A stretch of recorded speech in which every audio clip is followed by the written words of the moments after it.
കപ്പക്കിഴങ്ങിന്റെ ചില ഗുണങ്ങളും അത് കഴിക്കുമ്പോൾ നാം ശ്രദ്ധിക്കേണ്ട ചില കാര്യങ്ങളും. കപ്പക്കിഴങ്ങ്, മരിച്ചീനി, കൊള്ളിക്കിഴങ്ങ് ഇങ്ങനെ പല പേരിൽ അറിയപ്പെടുന്ന മലയാളികളുടെ ഈ പ്രിയപ്പെട്ട വിഭവം യഥാർത്ഥത്തിൽ സൗത്ത് അമേരിക്കൻ വംശജനാണ് എന്ന് പലർക്കും അറിയില്ല.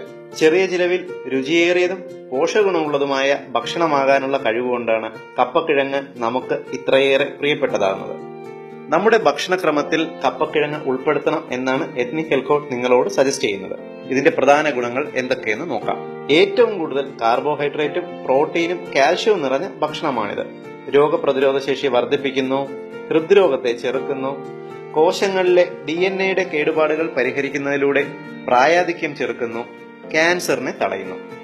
ആഴ്ചയിൽ ഒരിക്കലെങ്കിലും ഇത് കഴിച്ചാൽ യുവത്വത്തെ തിരിച്ചു കൊണ്ടുവരും എന്ന് സൗത്ത് ചൈനയിലെ യൂണിവേഴ്സിറ്റി ഓഫ് ടെക്നോളജി തെളിയിച്ചിട്ടുണ്ട്. ഇതിൽ ധാരാളം പൊട്ടാസ്യം അടങ്ങിയിട്ടുള്ളതുകൊണ്ട് രക്തസമ്മർദ്ദം കുറയ്ക്കും, വൃക്കകൾക്ക് അത്യുത്തമം, ഓർമ്മശേഷി വർദ്ധിപ്പിക്കും, അൽഷിമേഴ്സ് രോഗത്തെ ചെറുക്കും. ഇതിൽ ധാരാളം കാൽഷ്യം അടങ്ങിയിട്ടുള്ളതുകൊണ്ട് എല്ല് തേയ്മാനം, ബലക്കുറവ് എന്നിവയ്ക്ക് വളരെ ഫലപ്രദമാണ്. കപ്പ കഴിച്ചാൽ പ്രമേഹ രോഗം കൂടുമെന്ന വിശ്വാസം പൊതുവെ മലയാളികൾക്കുണ്ട്.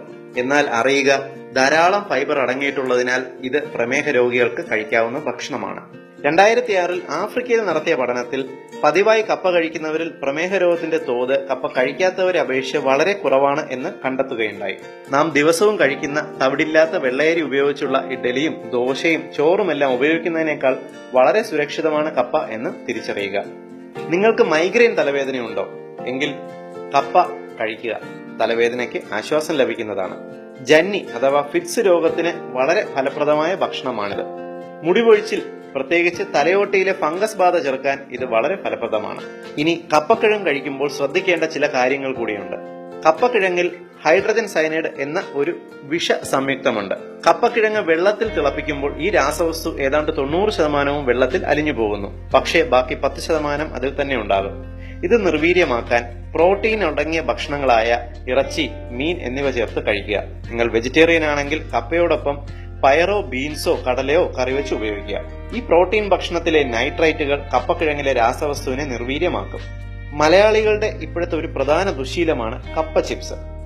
ഇത് കഴിവതും ഒഴിവാക്കുക. കാരണം കപ്പ ചിപ്സ് പതിവായി കഴിക്കുന്നവരിൽ കൊളസ്ട്രോളും ട്രൈഗ്ലിസറൈഡും കൂടുന്നതായി പഠനങ്ങൾ തെളിയിച്ചിട്ടുണ്ട്. ഏറ്റവും ഉപകാരപ്രദമായ ഹെൽത്ത് ഇൻഫർമേഷൻസ് നിങ്ങൾക്ക് വേണ്ടി അവതരിപ്പിക്കുന്നത് ethnichealthcode.com.